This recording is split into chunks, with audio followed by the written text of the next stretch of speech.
এটা নিয়ে আজকে তো মাত্র 8 দিন অফিস করলাম, 8টা দিন মাত্র। 8 দিনের আমাদের 7 দিনই এগুলো নিয়ে আলোচনা ছিল, পরিচ্ছন্নতা বরিশালের আর এই জলাবদ্ধতা দূরকরণ। যেহেতু সামনে বৃষ্টি আছে, কোন কোন ড্রেনগুলা বা কোন কোন খালের মুখগুলা থেকে আমরা পানি সরাতে পারি বা ময়লা জমে আছে। আসলে 17 বছরের জঞ্জাল তো আর আমি এই 8 দিনে পারবো না, যার জন্য আমাকে সময় দিতে হবে। আমি সর্বোচ্চটা আমি সবাইকে নিয়ে কাজ করছি, আপনারাও আমার সাথে দেখে সেই 4 ঘন্টা কিন্তু সব সাংবাদিকরা আপনারা আছেন। সুতরাং বরিশালকে সমস্ত মানুষকে নিয়ে, সব ধরনের সব পেশার লোকজনকে নিয়ে আমরা এই সমস্যাগুলোর সমাধান করতে চাই, সবাই সহযোগিতা চাই। ওকে, ধন্যবাদ। এই আমরা রাস্তা বিভিন্ন সংস্কারের জন্য জনস্বার্থে এবং জনগণের দাবির পরিপ্রেক্ষিতেই আমরা এই কাজগুলো আজকে আমরা কিছু কিছু কাজে আজকে উদ্বোধন করলাম। এবং সামনে যেহেতু বর্ষা, এখানে রাস্তা সংস্কারের প্রয়োজন আছে। ড্রেন, হ্যাঁ, ড্রেন আমাদের যেমন 11 নম্বর ওয়ার্ডে আমরা ওইখানে একটি রাস্তা, খুব গুরুত্বপূর্ণ একটি রাস্তা, সেই রাস্তাটা একদম টোটালি চলাচলের অযোগ্য। সেই রাস্তাটা সংস্কারের জন্য আমরা রাস্তা উদ্বোধন করেছি।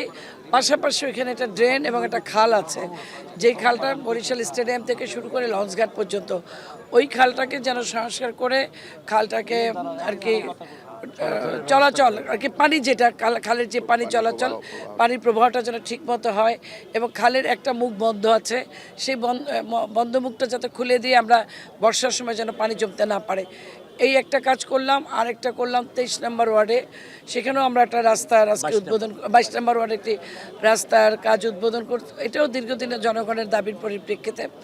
আরেকটা কাজ আমরা 23 নম্বর ওয়ার্ডে গেলাম, সেখানেও এখানে একটা মসজিদ আছে এবং অনেক মুসল্লিরা সেখানে ছিলেন, যারা নামাজ পড়েন এখানে, তাদের দাবি ছিল এখানে একটা ড্রেনের খুব দরকার, রাস্তা প্লাস ড্রেন। সেখানেও রাস্তা চলাচলের খুবই খারাপ অবস্থা, একটা সামান্য রিক্সাও যাওয়া যায় না এরকম অবস্থা, এবং ড্রেনের পানিতে রাস্তা উঠেছে অল্প বৃষ্টিতেই। সেইখানেও আমরা একটি ড্রেন, রাস্তা এবং একটি মসজিদের সামনে থেকে ঘুরে বেশ বড় একটা ড্রেনের জন্য আমরা আমাদের সাথে সিটি কর্পোরেশনের ইঞ্জিনিয়ার আছেন, এই কাজ যারা করেন তাদের সাথে সাথেই আমরা নিয়ে আসছি, এই কারণে যে কাজগুলো তারা দেখে যেন আমরা তাৎক্ষণিকভাবে, আমরা জনগণের উপস্থিত আমরা এসেছি শুনে আমাদের আরও 2-3টে স্পট দেখতে হয়েছে, সেগুলোও আমরা সাথে সাথে নোট করে নিয়ে আসছি। ইনশাআল্লাহ আমরা আগামীতে সেগুলো ব্যাপারে কাজ করব। আরেকটা ছিল 22 নম্বর রোডে একটা ড্রেন আর কি একটা কাজ চলমান, একজন বাড়িওয়ালা যিনি এখানে জায়গা দিচ্ছেন না, আমরা সবাই, আমাদের প্যানেল মেয়র সাবেক ছিলেন, ওই এলাকার সাবেক কাউন্সিলর যারা আমাদের দলীয় নেতৃবৃন্দ আছেন, সবাই আমরা তার কাছে গেলাম, সে বাড়িওয়ালাকে অনুরোধ করেছি আমাদের এই ড্রেনটা যেন উনি আমাদের করার ব্যাপারে সহযোগিতা করে। আমরা আশ্বাস পেয়েছি ইনশাল্লাহ সেটাও হয়ে যাবে হয়তো। আমরা একটা ফোয়ারা করেছি সৌন্দর্য বৃদ্ধির জন্য। বরিশাল এই জায়গাটা খুবই, আপনারা জানেন, চৌমাথাটা সুন্দর, লেক পার, এখানে অনেক অবৈধ স্থাপনা আছে, সেগুলো আমরা আজকে দেখে গেলাম। আমরা এই অবৈধ স্থাপনাগুলো উঠানোর জন্য ফুডকোর্ট করা হয়েছিল এবং দিনে দিনে এগুলো আরও বাড়ছে, অবৈধ এই স্থাপনাগুলো, সেগুলো আমরা দেখে গেলাম। আমরা এখানে একটা সৌন্দর্য বৃদ্ধির জন্য একটি মিউজিক্যাল ফোয়ারা আজকে উদ্বোধন করলাম। একটা প্রশ্ন ছিল, সেটা হচ্ছে যে সামনে বর্ষার মৌসুম, এমন একটা সময় আপনি দায়িত্ব নিয়েছেন, পেছনের যত বোঝা সব আপনার মাথায়, বিষয়টা হচ্ছে যে আরে এই সাইডটা জায়গা দেন না, আমাকে ছবি এমন না।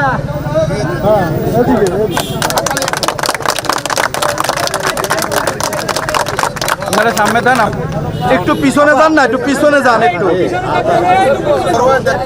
ভাইয়া একটু পিছনে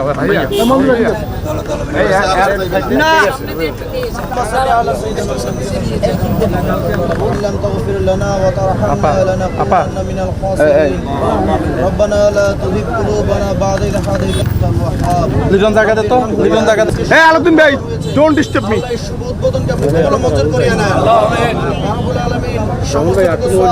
শহীদ রাষ্ট্রপতি জিয়া রহমানের রহমত আপনি বঞ্চিত লাভ করিয়া দেন আল্লাহ, তিনি যেন বাংলাদেশের মানুষের উন্নয়নের জন্য কাজ করবে তৌফিক দান করিয়া দেন আল্লাহ। বরিশাল সিটি কর্পোরেশনের আমাদের মানবদের ওয়াহলু সুবহান রাব্বিকা রাব্বিল ইজ্জাতি আম্মা ইয়াসিফুন ওয়া সালামুন আলাল মুরসালিন আলহামদুলিল্লাহি রাব্বিল আলামিন।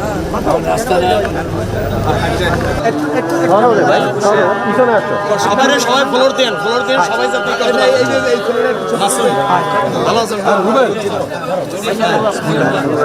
আপা আমার যুব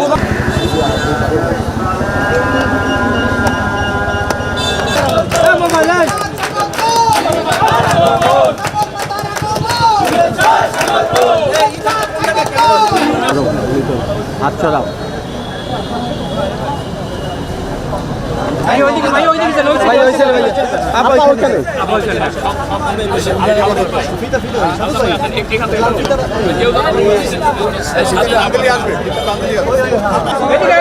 কর্পোরেশনের অফিসারকে সামনে দেন একটু চাপ দেন পিছিয়ে চাপ দেন আরে ভাই কি না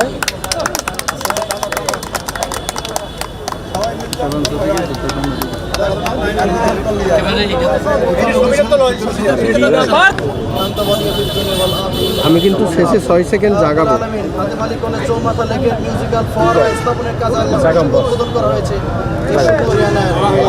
শহীদ পাঠ করা হয়েছে সমস্ত সব রাসূল করিম সাল্লাল্লাহু আলাইহি ওয়াসাল্লাম আর পাকে হাত দিয়ে বকশিশ করে দিলেন জনাব তারেক রহমান আল্লাহ তার উপর আপনি সিয়াতে কুল্লি রহমত আপনি নসিব করে দেন তিনি যেন বাংলাদেশের মানুষের উন্নয়নের জন্য কাজ করতে পারে সে তৌফিক দান করে দেন বাবা মায়ের মতো যেন তিনি মুখ উজ্জ্বল করতে পারে সে তৌফিক দান করে দেন আল্লাহ বরিশাল সিটি কর্পোরেশনের মাননীয় প্রশাসক অ্যাডভোকেট বিলকিস আক্তার জান শিলা ওয়া আলা আলিহি ওয়া সাহবিহি আজমাইন সুবহান রাব্বিকা রাব্বিল ইজ্জাতি আম্মা ইয়াসিফুন ওয়া সালামুন আলাল মুরসালিন আলহামদুলিল্লাহি রাব্বিল আলামিন